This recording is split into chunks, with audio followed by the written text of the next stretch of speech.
Bonjour collègues, j'espère que ça va bien. Alors, on est en direct de votre bureau syndical. Peut-être que vous ne le savez pas, mais durant la semaine du 14 au 20 octobre 2012, c'est la semaine nationale sur la santé et sécurité du travail. Et puisque la prévention, on la prend en cœur au syndicat, c'est la raison pourquoi nous avons décidé de faire quelques vidéos sous le thème de la santé et sécurité du travail. Alors, ce premier vidéo, eh bien, nous avons décidé de le faire sur les formulaires. Parce qu'on ne se le cachera pas, dans le cadre de notre travail, on a beaucoup de formulaires à remplir, mais lorsqu'on se blesse au travail ou lorsqu'il y a un incident, on doit évidemment le déclarer. Malheureusement, il y a un phénomène de sous-déclaration.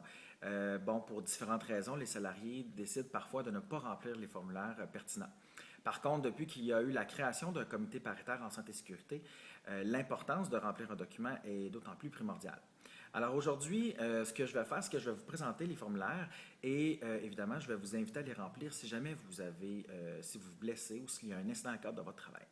Alors, le premier formulaire que vous devriez toujours avoir à votre disposition si jamais vous vous blessez, c'est la déclaration d'un accident ou d'une maladie professionnelle.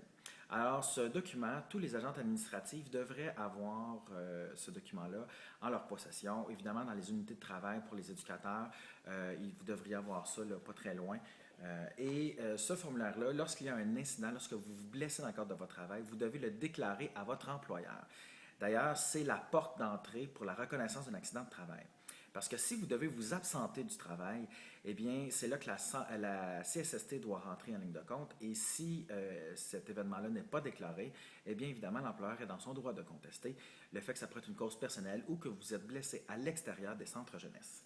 Alors évidemment, si vous devez vous absenter du travail, vous devez remplir la réclamation du travailleur de la CSST. Alors, ce document-là, évidemment, il y en a aux ressources humaines, mais il y en a également au bureau syndical, mais vous pouvez le trouver aussi à la CSST. Alors, évidemment, remplir des formulaires, c'est toujours bien compliqué, puis on a souvent de la difficulté à les remplir, on ne sait pas trop quoi écrire, on ne sait pas comment libeller les choses. Alors, ce qu'on vous invite à faire, c'est de rentrer en communication avec le syndicat au poste 2921 pour remplir ces formulaires-là. D'ailleurs, vous pouvez prendre rendez-vous, on va s'asseoir avec vous et on va être en mesure de bien vous accompagner là-dedans. Évidemment, si vous devez quitter en arrêt de travail et que ça pourrait être en assurance salaire, l'employeur exige que vous remplissiez la réclamation d'assurance salaire. C'est un document très simple de l'employeur que vous devez faire remplir par votre médecin. Malheureusement, il y a des frais associés à ce formulaire-là parce qu'évidemment, lorsque vous rencontrez un médecin, souvent les informations qu'il indique sur le billet médical sont insuffisantes. Alors, évidemment, il faut avoir un diagnostic, un traitement et un suivi médical pour s'assurer que vous répondez entièrement aux clauses de la convention collective et que vous pouvez être payé en assurance salaire si vous devez vous absenter. Et évidemment, si jamais il y a une intervention physique avec un jeune ou qu'un jeune, une famille d'accueil, un parent est directement lié à votre accident ou à un incident au travail, eh bien, le Centre jeunesse vous demande de remplir ce formulaire pour une déclaration d'incident et d'accident, le formulaire AH223.